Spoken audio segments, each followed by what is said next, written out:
பிள்ளைங்களுக்கு என்ன சொல்வது ஏது சொல்வது? படிச்சு முடிச்சதுக்கு பிறகு வெளிநாட்டுக்கு அனுப்பிச்சிடணும். கல்யாணம் பண்ணு, வீடு வாங்குறதுக்கு வெளிநாட்டுக்கு அனுப்பு. 18 வயசாச்சா பாஸ்போர்ட் வாங்கு, கல்லூரி முடிஞ்சிச்சா விசாவை வாங்கு, அங்க போ, அங்க ஒரு 7-8 வருஷம் கடந்துட்டு இங்க வா. இங்க வந்து வேற எதுவும் பண்ண முடியாது. திரும்பி போய் 7-8 வருஷம் கடை. ஒரு 50 வயசு ஆனதுக்கு பிறகு சுகர் வரும், பிபி வரும், ரத்தத்துல கொலஸ்ட்ரால் ஜாஸ்தியா இருக்குன்னு சொல்லி சொல்லுவான், கிட்னில வந்து உப்பு நிறைய இருக்குன்னு சொல்லி சொல்லுவான், கால் வீங்கி கை வீங்கி ஒரு 60 வயசுல ரிட்டையர்மென்ட் லைஃப்க்கு வந்துரு. 63-64 வயசுல மௌத்தா போயிட்டு திரும்பி என்ன செய்யறது? வீட்டுல ஒரு புள்ள இருப்பான்ல, அவன் அனுப்ப அடுத்து. என்ன சமுதாயம் இது? என்ன சிந்தனை? பணம் முக்கியம் தான், ஆனால் சமூகத்தை குறித்து கவலைப்பட மாட்டீர்களா? உங்களுடைய வீடுகள் பலபலவென்று இருக்குமே, ஆனால் நாளைக்கு கட்டாந்தரையாக மாற்றப்படுவதற்குண்டான வேலைகள் நடக்கிறது. அதை தடுப்பதற்கு உங்கள் கைகளில் என்ன இருக்கிறது? பிள்ளைங்களை படிச்சுட்டு வெளிநாட்டுக்கு போன்னு சொல்றீங்க. என்ன மனநிலை இது? மற்றவர்களுடைய நலனை குறித்து சிந்திக்க வேண்டும் என்று மார்க்கம் சொல்லலையா? நீங்கள் சிறப்பாக இருக்கலாம், உங்களை சுற்றி இருப்பவர்கள் சிறப்பாக இல்லையே, அவர்களுக்காக என்ன செய்தீர்கள்? இஸ்லாத்தின்படி வாழ வேண்டாம், மற்றவர்களுடைய சிரமங்களை போக்குவதற்கு உங்களுடைய கரங்கள் நீள வேண்டாம். ஆயிரக்கணக்கான பிரச்சனைகள் நம்மை சீரழிப்பதற்கு ஒரு கூட்டம் காத்துக் கொண்டிருக்கிறது. இன்னும் பணத்திற்கு பின்னால் ஓடக்கூடியவர்களாக இந்த சமுதாயம் இருந்து கொண்டிருக்கிறது. பணத்தை சம்பாதிங்க,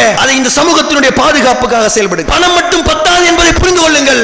அதிகாரமும் அழகான கல்வியும் இருந்தால் பணம் தன்னால் வரும் என்பதை புரிந்து கொள்ளுங்கள். அகிலங்களை எல்லாம் படைத்தது இறைவன் ஒருவன் என்றும், முஹம்மது நபி ஸல்லல்லாஹு அலைஹி வஸல்லம் அவர்கள் அந்த இறைவனின் அடிமையாகவும் அவனது தூதராகவும் இருக்கிறார்கள் என்று சாட்சியம் கூறியவனாக என்னுடைய உரையை ஆரம்பம் செய்கின்றேன். எனக்கு கல்வி என்கின்ற ஒரு தலைப்பு கொடுக்கப்பட்டு இருக்கின்றது. கல்வியை பொறுத்தவரையில் திருமறை குர்ஆனினுடைய முதல் வசனம் நம்மை படிக்க சொல்லி சொல்கின்றது. கல்வியை குறித்து ஏராளமான வசனங்கள் ஆதரவாகவும் பேசி வருகின்றன. இப்போ கல்வி என்கின்ற அந்த ஒரு விஷயத்தில் இஸ்லாமிய சமுதாயம் சில வருடங்களுக்கு முன்னர் இருந்ததை விட சிறிய அளவிற்கான விழிப்புணர்வை பெற்றிருக்கிறது. படிக்க வைக்கிறார்கள், கல்வியை நோக்கி பிள்ளைகள் நகர்கிறார்கள். நாம் என்ன பார்க்குறோம் அப்படின்னு சொல்லி சொன்னால், பொதுவாக ஒரு +2 படித்து முடிக்கக்கூடிய ஒரு பிள்ளை, நல்ல மார்க் எடுத்துருக்கக்கூடிய ஒரு பையன் கிட்ட போய் நீங்கள் வந்து மைக்கை நீட்டி என்ன படிக்க போகிறீங்க அப்படின்னு சொல்லி கேட்டால் என்ன பதில் வரும் அப்படின்னா, நான் படித்து முடித்து டாக்டராக ஆகி இந்த சமூகத்துக்கு நிறைய சேவை செய்யணும் அப்படின்னு சொல்லித்தான் பிள்ளைங்க சொல்லுது. ஆனால் யாராவது செய்கிறாங்களான்னு சொல்லி யோசித்து பார்த்தீங்கன்னா அது ரொம்ப ரேர். அவன் படித்து முடிக்கிறது ஃபஸ்ட்டு பிரச்சனையாகுது. படித்து முடித்ததுக்கு பிறகு வெளிநாட்டுக்கு போயிடுறான். சரிங்களா? இதுதான் இயல்பாக இருக்கக்கூடிய நிலைமையாக இருக்கிறது. அப்போ சொல்வது ஒன்றும் செயல்பாடு வேறொன்றுமாக இருக்குது. ஏன் இப்போ கல்வியை பற்றி பேச வேண்டிய ஒரு தேவை வந்தது? இது வந்து ஒரு பரிசளிப்பு நிகழ்ச்சி. இந்த பரிசளிப்பு நிகழ்ச்சியில் ரமலானில் நடந்த கேள்வி பதில்களுக்கெல்லாம் பதிலளித்திருக்கக்கூடிய உங்களுக்கு பரிசளிக்க போகிறாங்க. அப்போ ஏற்கனவே மார்க்கம் சார்ந்த விஷயங்களில் நீங்கள் ஈடுபட்டு இருக்கிறீர்கள். மதரசாக்கள் நிறைய நடக்கிறது. மதரசாக்கள் நிறைய பிள்ளைங்க ஓதிக்கொண்டு இருக்கிறாங்க. உங்கள் பிள்ளைகள் எல்லாம் படித்து கொண்டு தான் இருக்கிறாங்க. இங்கே யாரையும் கொண்டு போய் நீங்கள் பாதியிலேயே 5ஆம் கிளாஸில் 4ஆம் கிளாஸில் 3ஆம் கிளாஸில் நிறுத்துகிற வழக்கம் எல்லாம் இல்லை. அல்லாஹ்வுடைய கிருபையினால் 10 வகைமாவது குறைஞ்சபட்சம் படிக்க வச்சிடுறீங்க. அதுக்கு பிறகு +1 +2 காலேஜ்னு சொல்லிட்டு விரும்பக்கூடியவர்கள் படிக்கிறார்கள். இன்ஜினியர்களாக நிறைய பேர் ஆகுறாங்க. இப்படியெல்லாம் இருக்குது நிலவரம். ஆனால் இங்கே எப்படிப்பட்ட ஒரு சூழல் இருக்குதுன்னு சொல்லி சொன்னால், கல்வியை பொறுத்தவரையில் எப்படிப்பட்ட ஒரு சூழல் இங்கே இருக்குதுன்னு சொல்லி சொன்னால், படிக்க வைக்கக்கூடிய எல்லாமே எதை போய் நோக்கி முடியுதுன்னு சொல்லி கேட்டால் பணத்தில் போய் தான் முடியுது. இப்போ பொதுவாக நாங்கள் பல இடங்களில் இந்த நிகழ்ச்சிகளை வந்து நடத்துவோம். 10ஆவது வகுப்புக்கு பிறகு என்ன படிக்கிறது, எங்கே படிக்கிறதுன்னு சொல்லிட்டு நிகழ்ச்சிகளை வந்து மாணவரணியின் சார்பாக நடத்துவார்கள். நடத்தக்கூடிய நேரத்தில் அங்கே இருக்கக்கூடிய இளைஞர்கள் கிட்ட, மாணவர்கள் கிட்ட, பெற்றோர்கள் கிட்ட நாங்கள் வந்து கேட்போம், உங்களுடைய கேள்விகளை கேளுங்கள் அப்படின்னு. அந்த கேள்விகளை வந்து அவங்க கேட்பாங்க. என்ன கேள்விகளை கேட்பாங்க? எந்த படிப்பு படித்தா நல்லா இருக்கும் அப்படின்னு கேட்பாங்க. நல்லா இருக்கும்னா என்ன? எந்த படிப்பு படித்தாலும் நல்லா தான் இருக்கும் அப்படின்னு அவங்க சொல்லுவோம். இல்லை, எந்த படிப்பு படித்தா ரொம்ப நல்லது, எந்த படிப்பையும் ஒழுங்காக படித்தா அது நல்லது தான் அப்படின்னு நம்ம பதில் சொல்லுவோம். இல்லை இல்லை, எந்த படிப்புக்கு ஸ்கோப் இருக்குது, ஸ்கோப்னா என்ன, அது ஸ்கோப் அப்படின்வாங்க. ஸ்கோப்னா என்ன அப்படின்னா அது எங்கே போய் நிற்கும்னா பணத்தில் போய் நிற்கும்.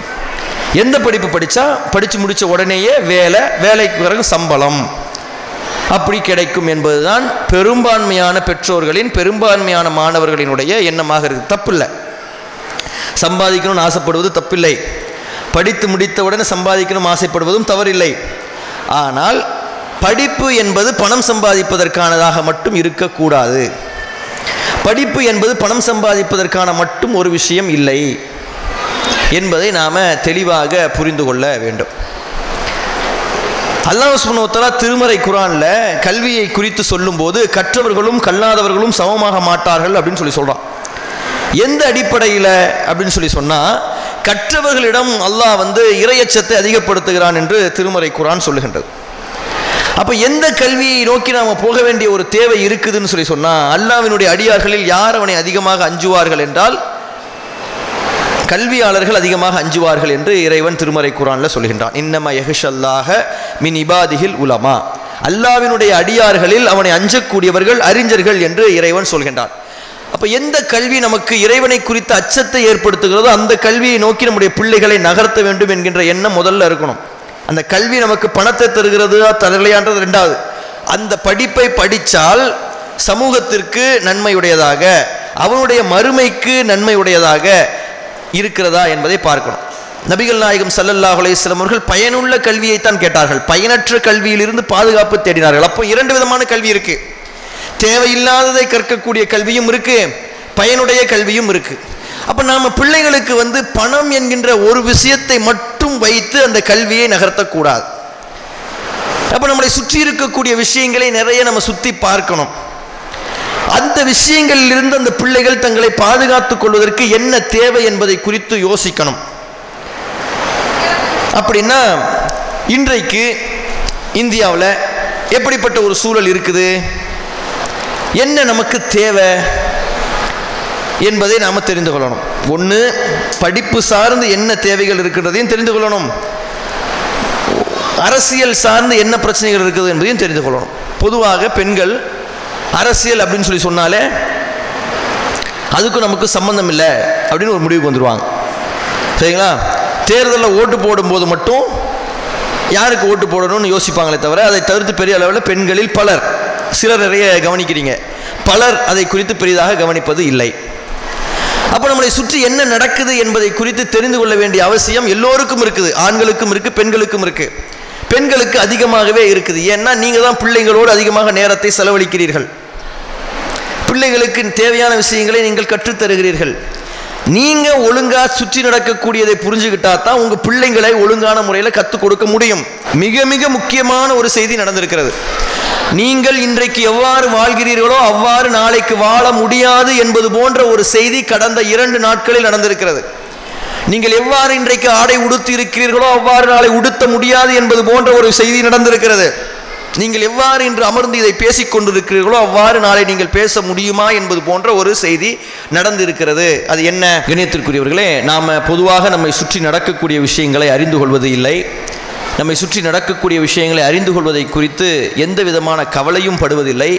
அறிந்து கொள்ளாமல் அறியாமையில் இருப்பதை நாம் ஒன்றும் தவறாகவும் நினைப்பது இல்லை.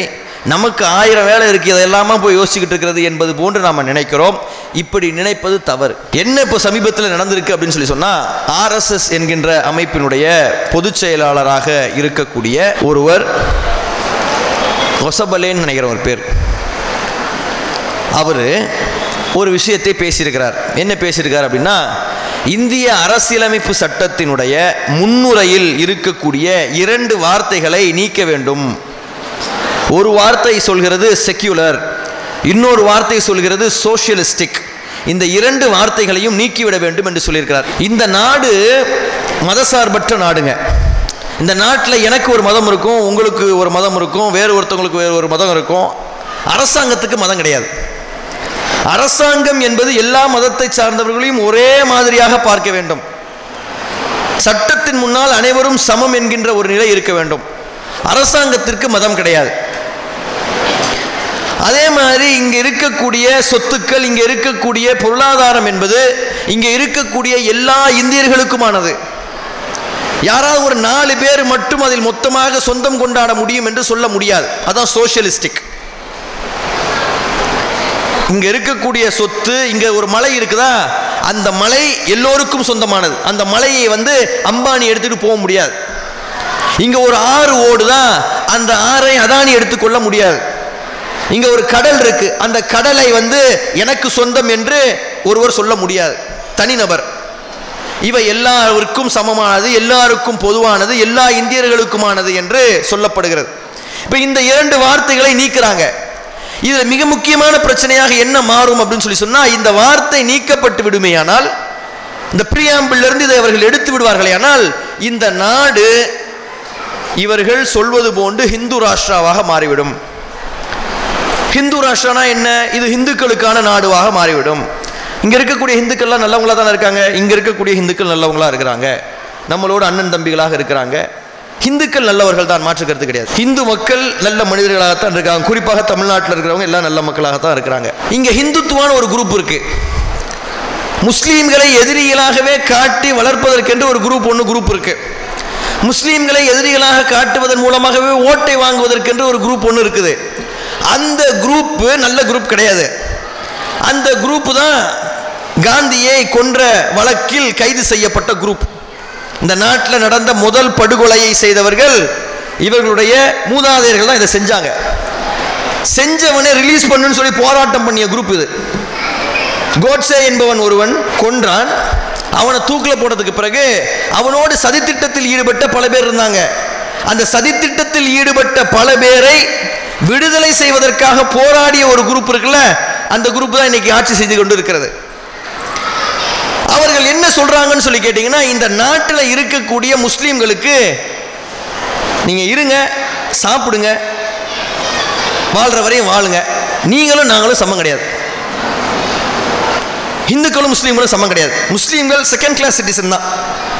செகண்ட் கிளாஸ் சிட்டிசன் என்ன? ட்ரெயினில் நீங்கள் போறீங்க, ட்ரெயினில் போனால் 2-3 கிளாஸ் இருக்கு. First class, second class, unreserved compartment இருக்குதா? அதில் ஃபர்ஸ்ட் கிளாஸில் போனால் என்ன பண்ணுறீங்க? ஏசி இருக்கு. செகண்ட் கிளாஸில் போனால் என்ன? ஏசி இல்லை, ஆனால் படுக்கிறதுக்கு ஸ்லீப்பர் இருக்கு. அன்ரிசர்வ்டு கம்பார்ட்மெண்ட்டில் இடம் இருந்தால் உட்காந்துக்கலாம், இடம் இல்லைன்னா தொங்கிக்கிட்டு அப்படி வரணும். இப்படிப்பட்ட ஒரு சூழல் இருக்கு. அவங்க என்ன சொல்றாங்கன்னா, இந்த முஸ்லீம்கள் எல்லாருமே இந்த தேர்ட் கிளாஸ்ல போறாங்கல்ல, இதே மாதிரி போறதா இருந்தா இருந்துக்கோ, இல்லைன்னா ரயில்ல இருந்து குதிச்சிரு, நீ தேவையில்லை எங்களுக்கு, ஏன்னா உனக்கு இதுக்கு சம்பந்தம் கிடையாது, நீ நானும் ஒண்ணு கிடையாதுப்பா, இந்த நாடு எங்களுக்கானது, நீ ஏன் இங்க இருக்கிற என்று கேட்கிறார்கள். அதைத்தான் அவர்கள் இந்து ராஷ்டிரா என்று சொல்கிறார்கள். வெளியே வந்து நல்லா பவுடர்லாம் போட்டு பளபளப்பா காமிப்பா, நாங்கள் அப்படி சொல்கிறோமா? அதைத்தான் செய்யறாங்க. அதை நோக்கித்தான் நகர்கிறார்கள். எப்படி நமக்கு தெரிகிறது இவர்கள் அதை நோக்கித்தான் நகர்கிறார்கள் சொல்லி பார்த்தா, ஒவ்வொரு நாளும் இஸ்லாமியர்கள் இந்த நாட்டில் மிகப்பெரிய அளவிற்கான வேதனைகளை அனுபவித்துக் கொண்டே இருக்கிறார்கள். இந்த சட்டம் நிறைவேற்றப்பட்டு நீக்கப்பட்டு விட்டால் இன்றைக்கு நடந்து கொண்டிருக்கக்கூடிய எல்லா அநியாயங்களையும் இவர்கள் சட்டப்பூர்வமாகவே செய்வார்கள். இன்னைக்கு எப்படிப்பட்ட பிரச்சனைகளை இங்கே முஸ்லீம்கள் சந்தித்துக் கொண்டிருக்கிறாங்க, எப்படிப்பட்ட பிரச்சனைகளை முஸ்லீம்கள் எதிர்கொண்டு கொண்டிருக்கிறாங்கன்னு சொல்லி கேட்டா, எங்கேயோ ஒருத்தன் வந்து ஒரு 12 பேர் 20 பேரை கொன்று விட்டார்கள், ஆனால் அதற்காக இந்தியாவில் இருக்கக்கூடிய எல்லா முஸ்லீம்களையும் மோசமானவனே சொல்றான். அந்த கொன்றவர்களை இஸ்லாமியர்கள் ஆதரித்தார்களா? எவன் அந்த 20 பேரை கொன்னானோ, அந்த பகல்காமில் ஒரு தாக்குதல் நடந்துச்சு, அந்த 20 பேரை கொன்றானோ அந்த கொன்றவர்களை இஸ்லாமியர்கள் ஆதரித்தார்களா?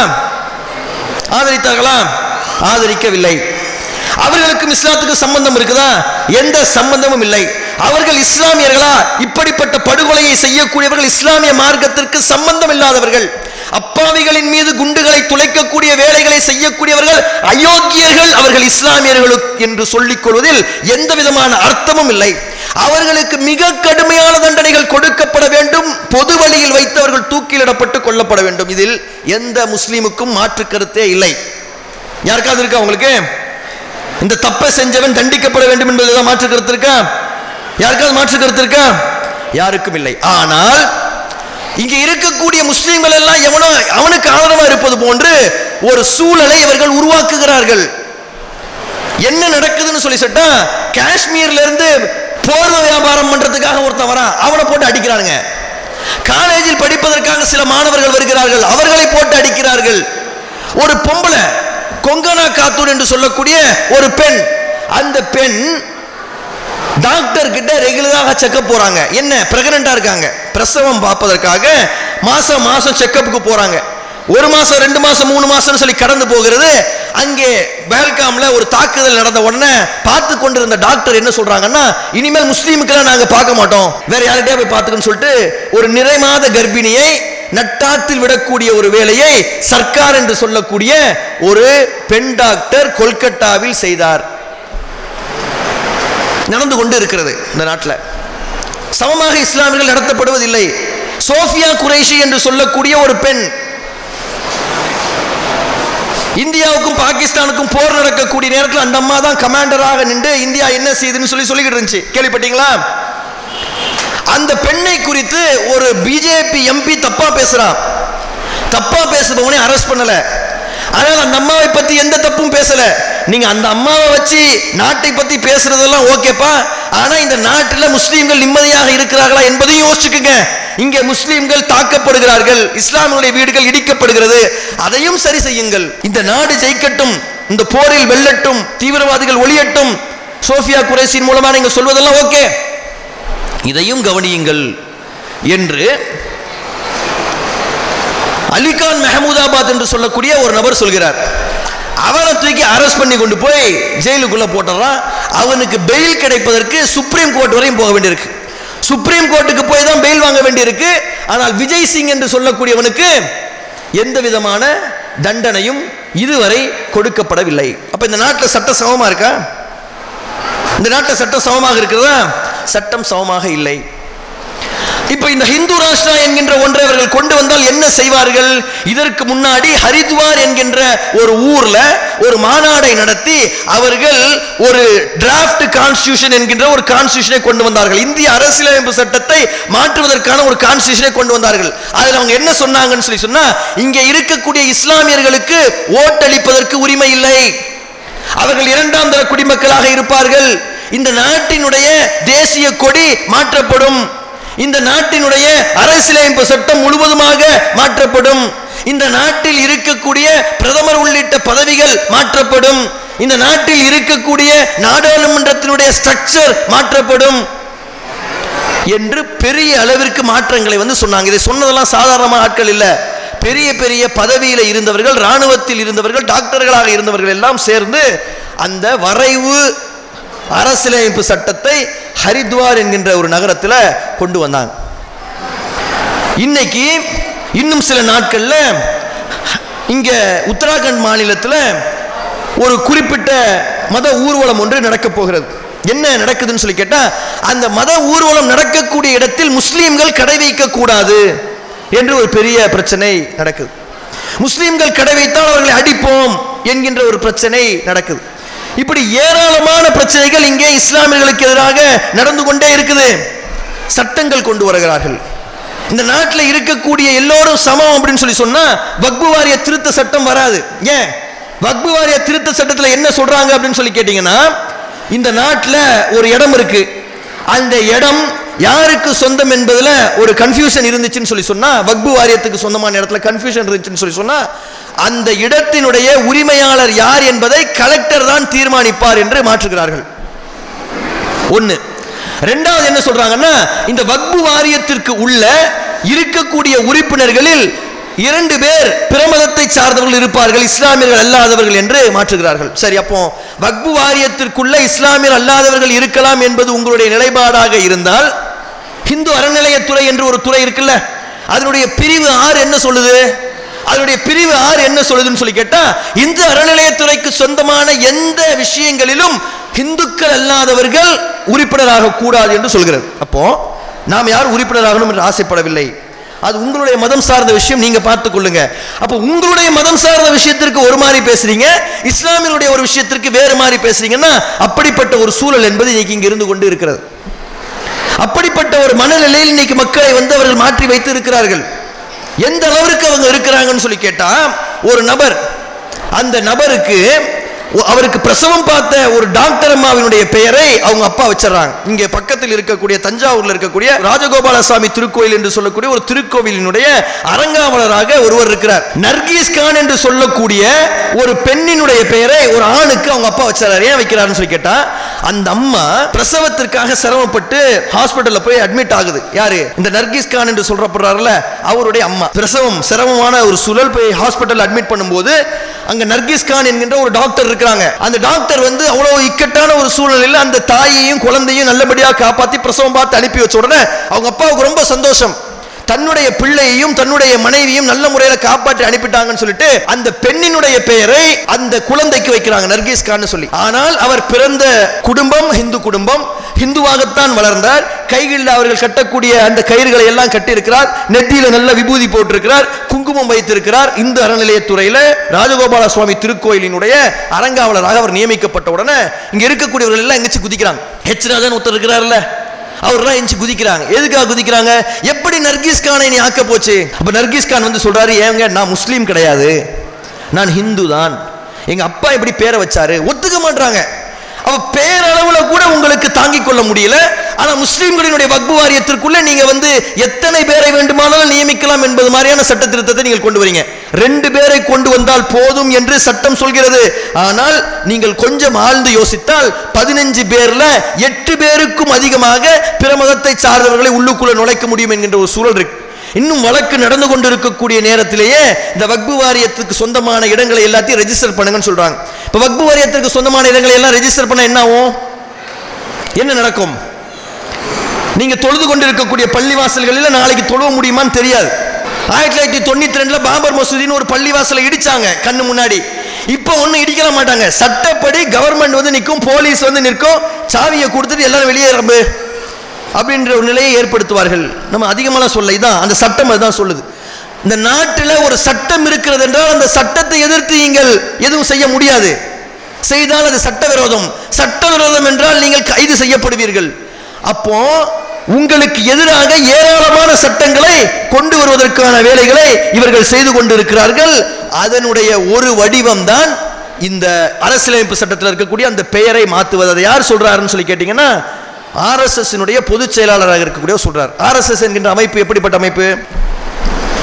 இந்த நாட்டினுடைய பிரதம மந்திரியாக இருக்கிறவர் யாரு? நரேந்திர மோடி. அவர் ஒரு காலத்தில் RSS காரர், இப்போ ஒரு RSS காரர் தான், வெளியே சொல்ல மாட்டாங்க. இந்த மக்களுடைய தலைவராக இருக்கக்கூடியவர் யாரு? அவரும் RSS காரர் தான். அப்ப இருக்கக்கூடிய பல பேர் மேலிருந்து கீழே வரையும் இருக்கக்கூடியவர்கள் RSS காரர்களாக இருக்கிறார்கள். RSS சித்தாந்தம் என்ன? RSS என்கின்ற அமைப்பு இந்தியாவினுடைய அரசியலமைப்பு சட்டம் 1950 ஜனவரி 26 கொண்டு வரப்பட்ட அந்த சட்டத்தை, கரெக்ட் தானே, அந்த சட்டத்தை அவர்கள் ஏற்றுக்கொள்ளவில்லை. இந்த அரசியலமைப்பு சட்டத்தை நாங்கள் ஏற்றுக்கொள்ள மாட்டோம் என்று சொன்னார்கள். இந்தியாவுக்கு இருக்கக்கூடிய கொடியை அவர்கள் ஆரம்ப காலங்களில் ஏற்றுக்கொள்ளவில்லை. அவர்களுடைய அலுவலகங்களில் அந்த கொடியை ஏற்றி இந்த நாட்டினுடைய தேசிய கீதத்தை பாடக்கூடியவர்களாக இல்லை. இந்த நாட்டுக்கு இந்த கொடி இருக்க முடியாது, இந்த அரசியலமைப்பு சட்டம் இருக்க முடியாது. அம்பேத்கர் இந்த நாட்டினுடைய சட்டத்தை இஸ்லாமியர்களுக்கு ஆதரவாக வடிவமைத்து விட்டார், இந்துக்களுக்கு துரோகம் செய்து விட்டார்கள் என்பது மாதிரி ஒரு பெரிய விஷயத்தை ஆரம்ப காலத்தில் செய்து கொண்டிருந்தார்கள்.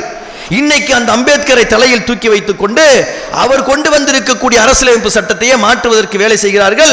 அந்த அரசியலமைப்பு சட்டம் மாறிவிடுமேயானால், அந்த அரசியலமைப்பு சட்டம் மாறிவிடுமேயானால் இங்கே நீங்க இப்ப இருக்கக்கூடிய நிலையில் இருக்க முடியாது. அதை நோக்கித்தான் அந்த நாடு போய்கொண்டு இருக்கிறது. இங்க எல்லாத்தையுமே சட்டப்பூர்வமாக செய்கிறார்கள். கையில கம்பு அடிதடி அதெல்லாம் இல்லை. இன்னைக்கு எல்லாத்தையும் என்ன செய்வாங்க? தேர்தல் எப்படி ஜெயிப்பாங்க? EVM சரி கட்டிட்டாங்கன்னா தேர்தலில் ஜெயிச்சிருவாங்க.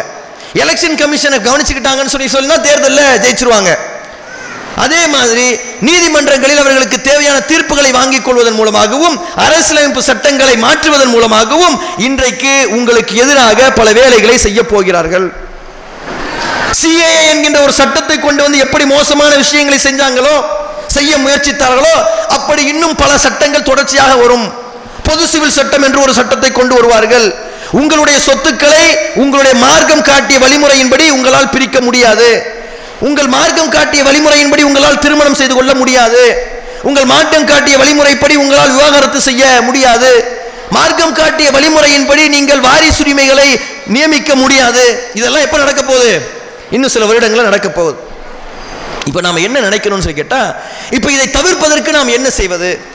இதை தடுப்பதற்கு நாம் என்ன செய்வது?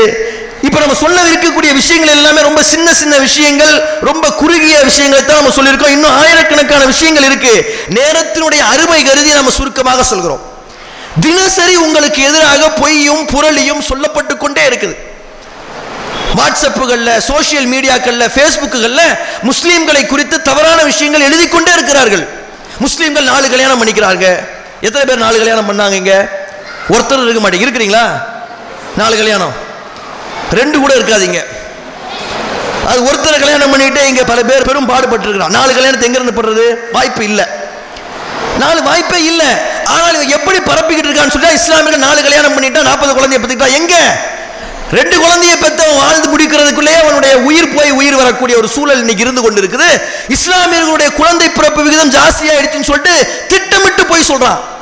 ஆனால் புள்ளி விவரங்கள் மிக தெளிவாக சொல்கிறது, இஸ்லாமியர்களுடைய பிறப்பு விகிதம் இந்தியாவில் குறைந்திருக்கிறது, குறைந்து கொண்டே போகிறது என்று புள்ளி விவரங்கள் சொல்கிறது. ஆனால் இஸ்லாமியர்களுடைய பிறப்பு விகிதம் ஜாஸ்தி ஆயிடுச்சுன்னு சொல்லிட்டு பச்சையாக போய் சொல்கிறார்கள். இந்த நாட்டிற்கு இஸ்லாமியர்கள் துரோகம் செய்யக்கூடியவர்கள் என்று சொல்றான்.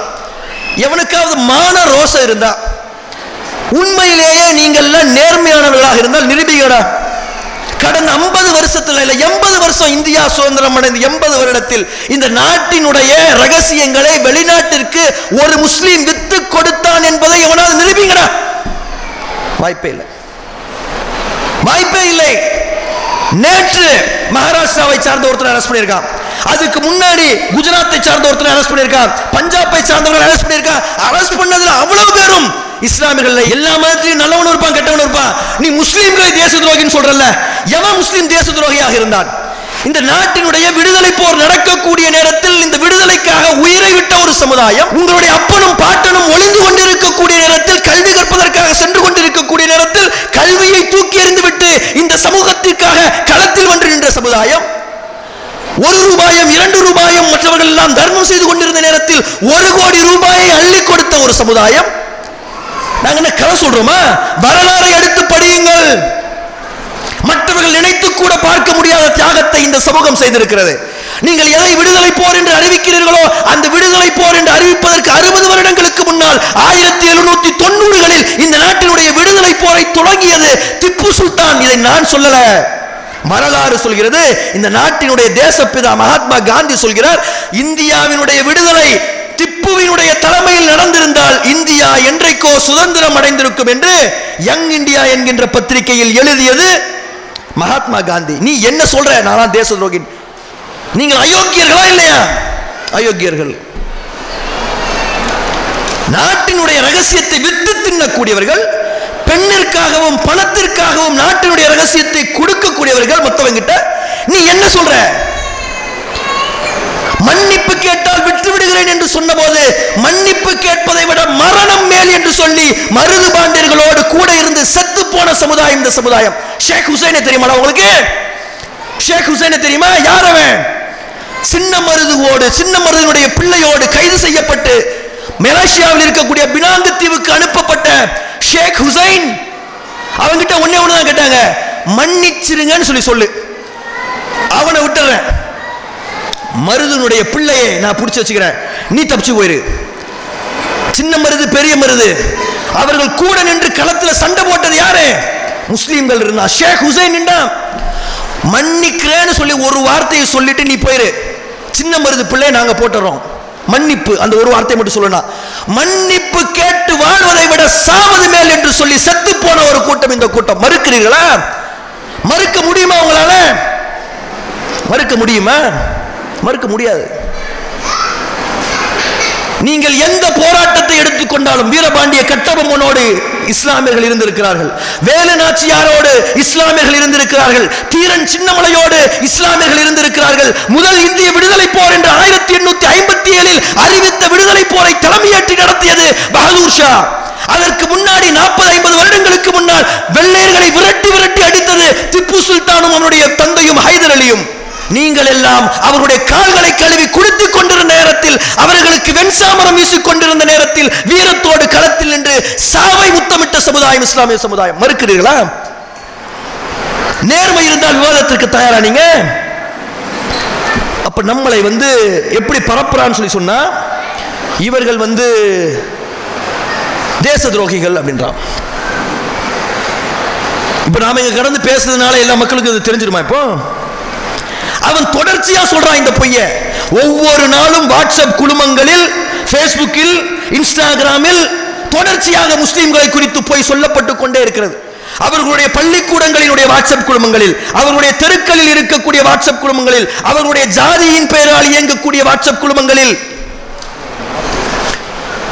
அவர்களுடைய நண்பர்களினுடைய வாட்ஸ்அப் குழுமங்களில், எல்லா வாட்ஸ்அப் குழுமங்களையும் சுத்தி சுத்தி சுத்தி சுத்தி எழுதுறான் முஸ்லிம்களை குறித்து தவறாக. இது எங்க கொண்டு போய் விடுது? எங்க கொண்டு போய் விடுதுன்னு சொல்லி கேட்டா, எங்க பிரச்சனை நடந்தாலும் முஸ்லீம் தான் காரணம் சொல்லி சொல்றான். பகல்காம்ல தாக்குதல் நடக்குது, டெல்லியில ஒருத்தன் ஏசி ரிப்பேர் பண்ணுவதற்காக ஒரு வீட்டினுடைய கதவை தட்டுறான். கதவை திறந்து பார்த்துட்டு உன் பேர் என்ன? அப்துல் காதரா? முஸ்லீம்லாம் எனக்கு பண்ண வேண்டாம், நீ போ, திரும்பி அனுப்புறான். எவ்வளவு பெரிய கஷ்டமான விஷயங்க. அவனுக்கு இவனுக்கு என்ன சம்பந்தம்? அடே, அங்கே பிரச்சனை நடக்கக்கூடிய நேரத்தில் சையது ஆதில் ஹுசைன் என்று சொல்லக்கூடியவன் அந்த தீவிரவாதிகளுடைய துப்பாக்கியை பிடித்து அவர்களுடைய துப்பாக்கியோடு சண்டையிட்டு முதலில் செத்து போனவன் ஒரு முஸ்லீம். நீங்க ஆபரேஷன் சிந்தூர் என்று நடத்துவதற்கு முன்னால் அந்த எதிரிகளை தேடி, தீவிரவாதிகளை தேடி அங்கே இருக்கக்கூடிய பைன் மர காடுகளில் நீங்கள் சுற்றிக் கொண்டிருக்கக்கூடிய நேரத்தில் முதலில் செத்து போனவன் ஜிந்து முகமது என்று சொல்லக்கூடிய ஒரு பெங்காலி முஸ்லீம். ஆபரேஷன் சிந்தூர் நடக்கக்கூடிய நேரத்தில் அங்கிருந்து நீ அடித்த ராக்கெட்டுகள்ல செத்த ஒரு போலீஸ் அதிகாரி முஸ்லீம். நீ 5 பேர் செத்ததாக சொல்ற. 5 பேரில் 2 பேர்கள் முஸ்லிம்கள். எத்தனை சதவீதம்? 40%. இந்த நாட்டில் இஸ்லாமியர்களுடைய சதவிகிதம் வெறும் 14. ஆனால் இந்த போராட்டத்தில் இறந்து போனவர்கள் 40%. நமக்கு எதிராக நிறைய பிரச்சாரங்கள் செய்து கொண்டிருக்கிறார்கள் என்பதை நீங்கள் உணர்ந்து கொள்ளுங்கள். நம்மை சுற்றி என்ன நடக்கிறது என்று தெரியாமல் நாம் இருக்கிறோம் என்பதையும் புரிந்து கொள்ளுங்கள். உங்களை சுற்றி என்ன நடக்கிறது என்று தெரியவில்லை என்றால் உங்களுடைய பிள்ளைகளுக்கு என்ன வழியை நீங்கள் காட்டுவீர்கள் என்பதை நீங்கள் சிந்தித்து பாருங்கள். சுற்றி தீ எரிகிறது என்றால் தண்ணீரை ஊற்றி அணைக்கலாம் என்று உங்களால் சொல்ல முடியும். சுற்றி தீ எரிகிறதுனே தெரியலன்னா நீங்க என்ன ஆவீங்க? அல்லாஹ் பாதுகாக்கணும். வீட்டை எரித்ததற்கு பிறகுதான் உங்களுக்கு தெரியும். இன்னைக்கு அப்படிப்பட்ட ஒரு சூழல் தான் நடந்து கொண்டு இருக்குது. தமிழகம் எல்லாவற்றிலிருந்து மாறுபட்டு இருக்கிறது, மாற்று கருத்து இல்லை. ஆனால் கொஞ்சம் கொஞ்சமாக மாற்றுவதற்குண்டான வேலைகளை இவர்கள் செய்கிறார்கள். கோயபல்ஸ் என்று ஒருவன் இருந்தான். தொடர்ச்சியாக ஒரு பொய்யை சொன்னால் அந்த பொய்யை உண்மை என்று மக்கள் நம்பிவிடுவார்கள் என்கின்ற ஒரு தத்துவத்தை உலகத்திற்கு சொன்னான். அந்த தத்துவத்தை மிகச் சரியாக பின்பற்றக்கூடிய ஒரு அயோக்கிய கும்பல் இருக்கிறது என்றால் அது பாஜக கும்பல் தான், RSS கும்பல் தான். அதை செய்து கொண்டிருக்கிறார்கள். தமிழகத்தில் உங்களுக்கு எதிராக தொடர்ச்சியாக தினந்தோறும் இப்படிப்பட்ட பொய்கள் சொல்லப்பட்டு கொண்டே இருக்கிறது. நான் சொன்னல, முஸ்லீம்கள் 4 கல்யாணம் பண்ணிக்கிறான், நிறைய குழந்தையை பெற்றுக்கிறான், நாட்டுக்கு எந்த விதமான நன்மையும் நாடமாட்டான், அவன் ஒரு தேச துரோகி, அவர்கள் இந்த நாட்டிற்கு வந்தவர்கள், இந்த நாட்டுக்கு சொந்தக்காரர்கள் இல்லை, அவங்க வீட்டில் எல்லாத்தையும் உருது பேசுவாங்க, வெளியே மட்டும் தமிழ்ல பேசுவாங்க. அயோக்கியர்களே, யாரை பார்த்து என்ன சொல்ற நீ? இந்த மொழிக்கும் எங்களுக்கு சம்பந்தம் இல்லையா? இந்த தமிழ் மொழிக்கும் எங்களுக்கு சம்பந்தம் இல்லை? நாங்கள் அந்நியர்களா? அரபு நாட்டில் இருந்து வந்தவர்களா? உன்னை விட சிறப்பாக தமிழில் நாங்கள் பேசுவோம். அது என்னுடைய தாய் மொழி, என் தாய் எனக்கு சொல்லி தந்த மொழி. நீ சொல்ற நீ என்ன பார்த்து அந்நிய என்ன? இப்படி தொடர்ச்சியாக நடக்குது. எந்த அளவுக்கு போகுதுன்னு சொல்லி கேட்டீங்கன்னா, இப்ப மதுரையில ஒரு மாநாடு ஒன்று நடத்தினாங்க. அதிலையும் இஸ்லாமியர்கள் மீது வெறுப்பைத்தான் அள்ளி வீசினார்கள். மதுரை ஆதீனம் என்று ஒரு மனிதர் இருந்தார். அவர்களையும் என்ன மாத்துறாங்கன்னு சொல்லி சொன்னா, ஒரு ரோடு ஆக்சிடென்ட் ஒன்று நடக்கிற மாதிரி ஒரு சூழல் வருது. அவர் என்ன சொல்றாரு தெரியுமா? ஒரு ரோடு ஆக்சிடென்ட் வர வந்து இருக்கு, என கொல்ல பார்த்தாங்கன்னா உடனே கம்ப்ளைண்ட் கொடுத்தவனை தூக்கி உள்ள வைக்க வேண்டியதானே? கம்ப்ளைண்ட் கொடுக்க மாட்டேன். ஏன்பா? கொல்ல வந்தாங்கன்னா அரெஸ்ட் பண்ணி உள்ள வச்சு ஜெயிலில் போட வேண்டியதானே? கம்ப்ளைண்ட் கொடுக்கவில்லை. என்ன சொல்றாங்க? புரிந்து கொள்ளுங்கள். யார் வந்தாங்க தெரியுமா? தொப்பி தாடி இதுதான் வந்துச்சா. தொப்பியும் தாடியும் வந்து என்ன பண்ணுச்சு? உன்னை கொல்ல வந்துச்சா. தொப்பியும் தாடியும் வந்தா அது கொல்லதற்கு தான் வருமா? தொப்பியும் தாடியும் கொல்வதற்காகத்தான் இந்த தமிழகத்தில் வந்ததா? நாகப்பட்டினமும் வேளாங்கண்ணியும் இங்கே இருக்கக்கூடிய மயிலாடுதுறைக்கு பக்கத்தில் இருக்கக்கூடிய மக்களும் சுனாமியினால் பாதிக்கப்பட்டிருக்கக்கூடிய நேரத்தில் வீட்டில் இருக்கக்கூடியவர்களை குறித்து கவலைப்படாமல் தன்னுடைய வீட்டில் இருக்கக்கூடியவர்களை மறந்துவிட்டு உங்களுக்காக வந்து களத்தில் நின்றவர்கள் இந்த தொப்பியும் தாடியும் இல்லையா? சென்னை வெள்ளத்தில் மூழ்கி கிடந்த நேரத்தில் நீங்கள் எல்லாம் உறங்கிக் கொண்டிருந்த ஒரு சூழலில் தன்னுடைய உயிரை குறித்து கவலைப்படாமல் களத்தில் வந்த மக்களை காப்பாற்றியவர்கள் தொப்பியும் தாடியும் இல்லையா? புயல் காற்று அடித்து சென்னையை மூழ்கி கிடந்த நேரத்தில் கைகளில் கோணாரியை ஏந்தி கொண்டு தெருக்களில் இருந்த மரங்களை எல்லாம் அகற்றி களத்தில் நின்றது இஸ்லாமியர்கள் இல்லையா? தொப்பியும் தாடியும் இல்லையா? அப்போ உனக்கு தொப்பியும் தாடியும் தெரியல? நான் அவர்களை குறை சொல்லவில்லை. அவர்கள் வெறும் கருவி, அவர்கள் வெறும் அம்பு எய்தவர்கள் வேற யாரோ. அப்ப நீங்க புரிந்து கொள்ளணும். அப்ப உங்க பிள்ளைங்களுக்கு என்ன சொல்வது ஏது சொல்வது? படிக்க வச்சுட்டு பெருசா வீடை கட்டி பெருசு பெரிய காரை வாங்கி வீட்டில் வச்சு என்ன செய்ய போறீங்க? இங்க படிக்க வைக்கணும்னு சொன்னதே நமக்கு பெரிய விஷயமா தெரியுது. இங்க படிக்க வைக்கணும்ன்ற எண்ணம் இல்ல. படிச்சு முடிச்சதுக்கு பிறகு வெளிநாட்டுக்கு அனுப்பிச்சிடணும். பெரிய அளவுக்கு இங்க இருக்கக்கூடிய திருவாரூரா இருந்தாலும் சரி, தஞ்சாவூரா இருந்தாலும் சரி, நாகப்பட்டினமாக இருந்தாலும் சரி, கல்யாணம் பண்ணு வீடு வாங்குறதுக்கு வெளிநாட்டுக்கு அனுப்பு. 18 வயசாச்சா பாஸ்போர்ட் வாங்கு, கல்லூரி முடிஞ்சிச்சா விசாவை வாங்கு, அங்க போ, அங்க ஒரு 7-8 வருஷம் கடை கடந்துட்டு இங்க வா. இங்க வந்து வேற எதுவும் பண்ண முடியாது. திரும்பி போய் 7-8 வருஷம் கடை. ஒரு 50 வயசு ஆனதுக்கு பிறகு சுகர் வரும், பிபி வரும், ரத்தத்தில் கொலஸ்ட்ரால் ஜாஸ்தியா இருக்குன்னு சொல்லுவான், கிட்னில வந்து உப்பு நிறைய இருக்குன்னு சொல்லுவான், கால் வீங்கி கை வீங்கி ஒரு 60 வயசுல ரிட்டையர்மெண்ட் லைஃபுக்கு வந்துரு. 63-64 வயசுல மௌத்தா போயிட்டு திரும்பி என்ன செய்யறது? வீட்டில் ஒரு புள்ள இருப்பான்ல, அவன் அனுப்ப அடுத்து வெளிநாட்டுக்கு. அவன் போட்டோம், இன்னொரு வீடு கட்டணும்ல, ஒரு வீடு பத்தாதுல இன்னொரு வீடு கட்டணும்ல. என்ன சமுதாயம் இது? இது என்ன சமுதாயம்? என்ன சிந்தனை? இப்படித்தான் ஓட சொன்னார்களா? பணம் முக்கியம்தான், ஆனால் சமூகத்தை குறித்து கவலைப்பட மாட்டீர்களா? உங்களுடைய வீடுகள் பலபலவென்று இருக்குமே, ஆனால் நாளைக்கு கட்டாந்தரையாக மாற்றப்படுவதற்குண்டான வேலைகள் நடக்கிறது. அதை தடுப்பதற்கு உங்கள் கைகளில் என்ன இருக்கிறது? தெருவில் ஒரு நாய் தொல்லைன்னு சொன்னா உங்களால் தடுத்து நிறுத்த முடிகிறதா? குப்பையை அள்ளுவதற்கு நகராட்சி வரலை என்னால் அதை உங்களால் கேள்வி கேட்க முடிகிறதா? தொடர்ச்சியாக எலக்ட்ரிசிட்டி கட்டாயிக்கிட்டு இருக்குது, அதை யாராவது தடுத்து நிறுத்தினீர்களா? பிள்ளைங்களை படிச்சுட்டு வெளிநாட்டுக்கு போன்னு சொல்றீங்க, புருஷனை வீட்டில் இருக்க விடாம வெளிநாட்டுக்கு போய் பணம் சம்பாதின்னு சொல்றீங்க. என்ன மனநிலை இது? மார்க்கம் இதை சொல்லிக் கொடுத்ததா நமக்கு? மற்றவர்களுடைய நலனை குறித்து சிந்திக்க வேண்டும் என்று மார்க்கம் சொல்லலையா? உங்களை குறித்து உங்களுடைய குடும்பத்தை குறித்து மட்டுமே சிந்திக்க சொல்லிச்சா? இஸ்லாம்னா என்ன என்று நபிகள் நாயகம் ஸல்லல்லாஹு அலைஹி வஸல்லம் அவர்களிடம் கேட்டபோது நபிகள் நாயகம் ஸல்லல்லாஹு அலைஹி வஸல்லம் அவர்கள் சொன்னார்கள், அத்தீனு அன்-நஸீஹா, இஸ்லாம் என்பது மற்றவர்களுடைய நலனை நாடுவது என்று சொன்னார்களே. நீங்கள் சிறப்பாக இருக்கலாம், உங்களை சுற்றி இருப்பவர்கள் சிறப்பாக இல்லையே, அவர்களுக்காக என்ன செய்தீர்கள்? பக்கத்து வீட்டில் ஒருத்தர் பசியோடு கிடக்கக்கூடிய நேரத்தில் நீ வயிறார உண்டால் நீ என்னை சார்ந்தவன் இல்லை என்று சொன்ன முஹம்மதுடைய மார்க்கத்தை பின்பற்றிக் கொண்டு மற்றவர்களுடைய கவலையை குறித்து எந்த கவலையும் இல்லாமல் உங்களை குறித்து மட்டுமே சிந்திக்கிறீர்களே, நீங்கள் யார்? உங்களுடைய புர்காவும் உங்களுடைய தாடியும் உங்களுடைய பெயரும் உங்களை முஸ்லிமாக மாற்றிவிடுமா? இஸ்லாத்தின்படி வாழ வேண்டாம்? மற்றவர்களுடைய சிரமங்களை போக்குவதற்கு உங்களுடைய கரங்கள் நீள வேண்டாம்? மற்றவர்களுடைய கஷ்டங்களுக்காக உங்களுடைய கண்கள் கலங்க வேண்டாம்? ஆயிரக்கணக்கான பிரச்சனைகள் சுத்தி போட்டு நம்மை சீரழிப்பதற்கு ஒரு கூட்டம் காத்துக் கொண்டிருக்கிறது. இன்னும் பணத்திற்கு பின்னால் ஓடக்கூடியவர்களாக இந்த சமுதாயம் இருந்து கொண்டிருக்கிறது. பணத்தை சம்பாதிங்க, அதை இந்த சமூகத்தினுடைய பாதுகாப்புக்காக செயல்படுத்து. பணம் மட்டும் பத்தாது என்பதை புரிந்து கொள்ளுங்கள். அதிகாரமும் அழகான கல்வியும் இருந்தால் பணம் தன்னால் வரும் என்பதை புரிந்து கொள்ளுங்கள். இங்க எத்தனை பேர் கலெக்டர் ஆகணும்னு ஆசைப்படுறீங்க? எத்தனை பேர் டாக்டர் ஆகணும்னு ஆசைப்படுறீங்க? எத்தனை பேர் ஜட்ஜ் ஆகணும்னு ஆசைப்படுறீங்க? நடக்கக்கூடிய கலவரங்களில் இஸ்லாமியர்கள் அதிகமாக பாதிக்கப்படுவதற்கு காரணம் இங்கே இஸ்லாமிய அதிகாரிகள் இல்லை என்று பல ரிப்போர்ட்டுகள் சொல்லிவிட்டது. எங்க இருக்கிறாங்க இந்த அதிகாரி? முத்துப்பேட்டையில் எத்தனை அதிகாரிகளை தயார் செஞ்சிருக்கீங்க இருக்கக்கூடிய தாய்மார்கள்? எத்தனை கலெக்டர்களை உருவாக்குறதுக்கு ஆசைப்படுறீங்க இருக்கக்கூடிய தாய்மார்கள்? எத்தனை நீதிபதிகளை உருவாக்குவதற்கு தயாராக இருக்கீங்க இருக்கக்கூடிய தாய்மார்கள்? எல்லாவற்றிற்கும் மேலாக இரையச்சம் உடையவனாக உங்களுடைய பிள்ளையை வளர்ப்பதற்கு எத்தனை பேர் தயாராக இருக்கிறீர்கள்? அதை எத்தனை பிரச்சனைகள் வந்தாலும் எவன் எதிர்த்து நின்றாலும் அவனை களத்தில் சந்திப்பதற்கு தயாராக இருக்கிறோம் என்று நெஞ்சுரத்தோடு சொல்லக்கூடியவர்களை எத்தனை பேர் உருவாக்கி இருக்கிறீர்கள்?